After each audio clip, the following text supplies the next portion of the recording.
నమస్కారం. ఈరోజు వైఎస్ఆర్సీపీ పార్టీ అధినాయకుడు, మా పార్టీ అధినాయకుడైన వైఎస్ జగన్మోహన్ రెడ్డి గారి పుట్టినరోజు సందర్భంగా బద్వేల్ కాన్స్టిట్యున్సీలోని నాయకులమంతా మేమంతా కూడా వెంకటేశ్వర స్వామి టెంపుల్కి వచ్చాము.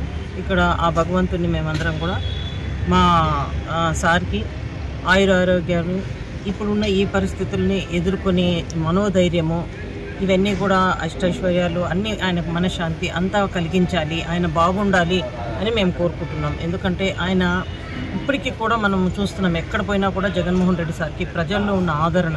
ఎందుకంటే ఆయన పరిపాలన ఎప్పుడు చూడు ఆయన ప్రజలకు మంచి చేయాలన్న ఆలోచనతోనే ఆయన పరిపాలన సాగిందన్నది కూడా మనం అందరం కూడా చూసినాం. అయితే ఇప్పుడు రాబో కాలంలో ఆయన తీసుకోబోయే ఏమైతే కార్యాచరణలు ఉన్నాయో వాటన్నిటిలో కూడా ఆయనకు సక్సెస్ రావాలి.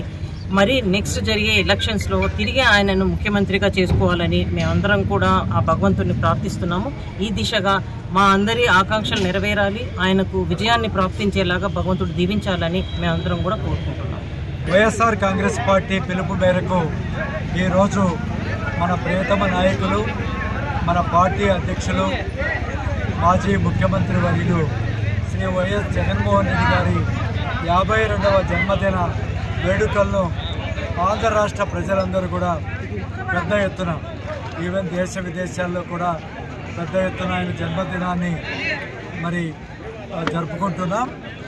నిజానికి ఈ సందర్భంగా జగనన్న మనం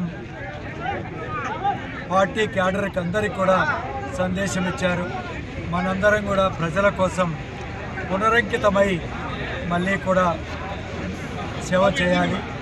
ఈ కూటమి ప్రభుత్వం చేస్తున్నటువంటి అనేక ప్రజా వ్యతిరేక కార్యక్రమాలను మనం ఎండగొడుతూ ప్రజల కోసం పాటుపడాలని చెప్పి వారు పిలుపునిచ్చారు.